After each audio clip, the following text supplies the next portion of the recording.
Hi, first graders. I'm going to share with you My Dog, My Hero by Betsy Byers, Betsy Duffy, and Lori Myers, illustrated by Lauren Long. This book is one I usually read during Clifford Week, and since we didn't get to have that, I wanted to share it with you because every year it's usually one of the first graders' favorites. There's one, two, three, four, five, six, seven, 8 separate stories in here about 8 dogs, and they have all been nominated for the My Hero Award by a human. It says, My Hero to be chosen. 8 finalists will compete tonight for the title My Hero. The winner will wear the coveted gold My Hero medal. These brave and courageous dogs will each appear with their nominator, who will tell their story. A panel of judges will select the winner. The judges are dog lovers as well as authors. Betty Byers, Betsy Duffy, and Lori Myers. The program will be televised by WDOG. Good luck to all the heroes. So usually I read one story today, but I'm going to read 2 stories at a time for you to listen to. And then we'll see at the end if you can guess which dog is going to win the My Hero Award. So the first dog is Smiley. There aren't very many pictures in here, but when there is one, I'll show you. Bull's out! When I heard Daddy yell that, I knew I was in trouble. Smiley and I were out in the north pasture. I was looking for arrowheads, and Smiley was keeping me company. I'd named the dog Smiley because that's what he did. He was the happiest looking dog I had ever saw in my life. Smiley, I said, we better go shut the gate. When we'd come into the pasture, the gate had been open, and since there wasn't anything to keep in or out, we'd let it be. I started for the gate. As soon as Smiley saw where I was heading, he passed me. He always liked to be in the lead. And then both of us stopped. The bull was coming through the open gate. He paused to decide who to go for, and then he saw me. Now this was a mean bull. We called him Toro because he acted like those bulls you see in bullfights. Only those bulls have a reason to be tossing their heads and running at people, because men are sticking them with swords. Toro just acted that way out of meanness. There was a tree in the middle of the pasture, and I turned and ran for that. My only hope was to get to the tree before the bull got to me. I ran like I'd never run before. I could hear the bull's hoofs pounding the dry pasture behind me. They were getting louder, closer. I wasn't going to make it. Then I heard yapping from Smiley, but I didn't look around. I was running so fast that when I got to the tree and grabbed a limb, my whole body swung around. I scrambled up on the first limb and then up on the top trunk, high as I could get. I couldn't see what was happening, but I could hear. Smiley was still yapping, and though I couldn't see him, I knew he was nipping at the bull's legs. I yelled, I'm all right, Smiley, run! Then I heard a cry of pain, a sound Smiley had never made in his life. Then there was a thud. I moved out on the limb to where I could peer through the leaves. I could see the bull looking around for something else to chase, and I could see Smiley lying on his side about 12 feet away. I thought Smiley was dead, but I kept yelling, Smiley, Smiley, in case he wasn't. Smiley didn't move. I thought he might at least thump his tail to show me he was alive. He didn't. I started crying then, crying so hard I couldn't see another thing. My dad had to call my name 3 times before I heard him. Leanne! Leanne! Leanne! You all right, hon? I am, I called back, but Smiley's not. My dad didn't answer. He just said, hold on, we're coming. Hearing my dad's voice made me cry all over again. It made me remember when my cat got run over by the tractor. My dad told me then that when a person dies and goes to heaven, well, all the dogs and cats she ever had will come running to meet her. So I was comforting myself by thinking that someday I'd see Smiley running to meet me, tail wagging, face living up to his name. My dad and Fred, a man who worked on the farm, came out in the truck. They got ropes on Toro and led him away. He had got the meanness out of his system for the moment and went along quietly. Fred drove off with the bull, and I started climbing down. My dad met me at the bottom of the tree. I looked over to where Smiley lay. I gotta say goodbye. The dog's not dead, if that's what you're thinking. He's not?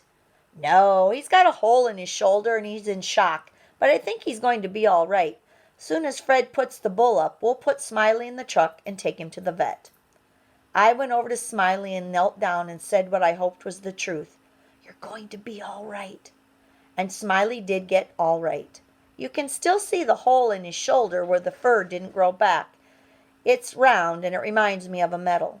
So if Smiley doesn't get this medal, I won't be too disappointed. He's already got the one that counts.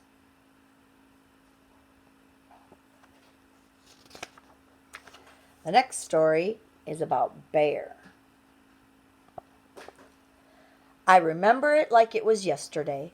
A car pulled up beside my daddy's truck at the stoplight. A little boy in the back seat rolled down his window and yelled, "Hey, there's a bear in the back of your truck." I looked at our big Newfoundland and it struck me. The boy was right. Our new dog looked exactly like a bear. I had been trying to think of a name ever since we got the dog. I'd never been very good at that. Now I had my name. Bear. Bear is the smartest dog I have ever known. He sees something once and he can do it. The day we got Bear, he watched me go out the back door. Next thing I knew, he was putting his big paw on that handle and pushing it down. Now he can open our back door as well as any person. Bear watched my father go out for the newspaper.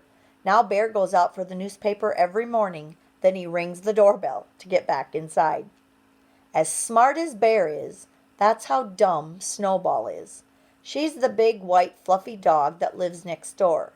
Her biggest problem is that she's wild. She runs everywhere. If there's not enough room to run, Snowball sort of dances or prances around. She's never still, and her running always seems to lead to no good. Last 4th of July we were setting off fireworks, and Snowball grabbed one and took off. We tried to catch her, but she kept running like it was some kind of game. The firecracker blew up in her mouth, and she still got a scar on her lip. Once Snowball ran after the spot from Mr. Wilbank's flashlight. When it got to the end of the room and started up the wall, Snowball didn't stop. She ran right smack into the wall. She's still got a little bald spot on her head where she hit. Anyway, on the day in question, it was Snowball's running that started it all. Bear and I were looking out the back window at the lake, watching the snow come down. I was wishing the lake was frozen through so I could go ice skating. Bear was probably thinking the same. He loves the lake. In the summer he swims in it, and in the winter he chases me around and pulls me across the ice. Suddenly, Bear barked. I looked over at the Wilbanks' house and saw Snowball racing around the corner. They don't usually let Snowball out by herself. I guess it's because she runs so much. Anyway, Snowball flew down the hill and right out onto the ice. I gasped. It was early December, way too early to be thinking about going on the ice. Snowball's not a huge dog, but certainly heavy enough to fall through. I tried to open the window to yell, but it all happened too fast. Snowball was running at top speed. When she was about 50 yards out, she stopped. Her legs were spread in an unnatural way. She tilted her head to the side as if she was listening. She looked like those toy dogs whose heads rotate side to side. I gasped, and Bear made a whining noise. We both knew what was going to happen next. Do you know what's going to happen next, first graders, if she's out on thin ice? In an instant, Snowball disappeared straight down into the icy water. Bear and I stared at the spot of broken ice. It seemed like an eternity, but finally Snowball bobbed back up. She immediately started clawing her way around the edge of the hole, trying to get out. It was useless. Her paws slipped off the ice with every pull. A terrible hopelessness swept over me. Last winter, Daddy and I had watched a deer drown after falling through the ice. That deer had tried to claw his way out. I wanted to run out and help the deer, but Daddy said it was too dangerous. The deer finally gave up and disappeared beneath the ice. This was much worse than a deer. I knew Snowball. She had lived next door to us for 5 years. Bang! The back door slammed shut. Bear was gone. I didn't get my coat or anything. I just ran out after him. "Come back!" I yelled to Bear. He ignored me. He went bounding down the hill. I expected him to stop at the edge of the lake.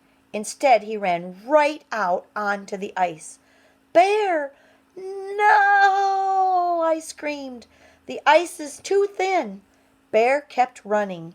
He has always been sure-footed on the ice. I felt a spark of hope. Maybe Bear could somehow pull Snowball out without falling in himself. If anyone could do it, Bear could. Bear can do just about anything. Snowball saw Bear coming and clawed even harder. Bear was almost to the hole, but he was running way too fast. If he didn't slow down, he'd end up. I watched with horror as Bear leaped into that icy water with Snowball. I opened my mouth to yell, but nothing came out. I started to cry. Bear was not going to save Snowball. He was going to die with her.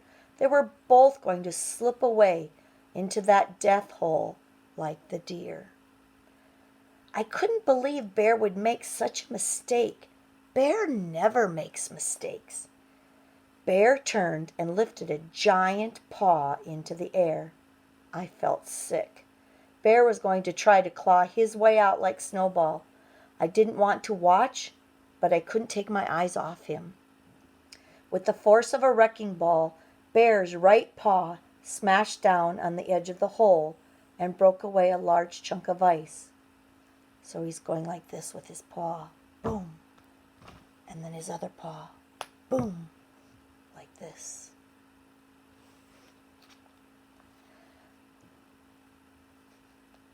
Then his left paw lifted from the water and smashed away another chunk. His right paw smashed down again. Then his left, right, left, right. Bear's paws began rotating like a giant ice-crushing machine. A pathway was forming from the hole to the shore.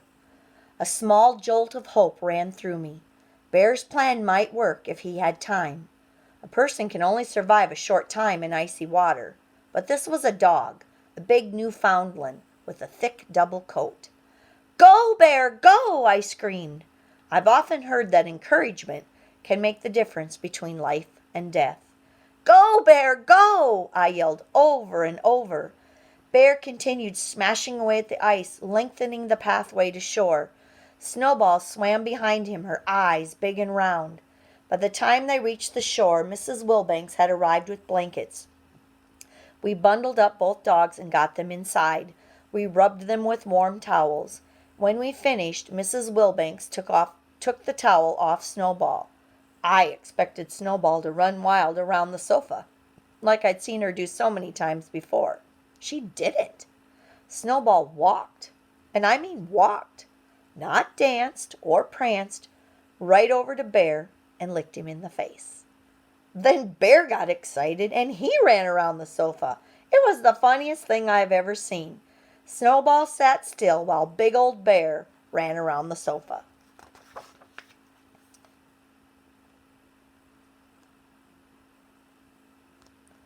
It's been 6 months since then. Snowball doesn't have a single scar to show for the accident. She's still wild, though. I guess some things never change, including Bear. He's still the smartest dog I have ever known. That's why Bear is my hero. Not going to read it, but the next story will be about Munchkin.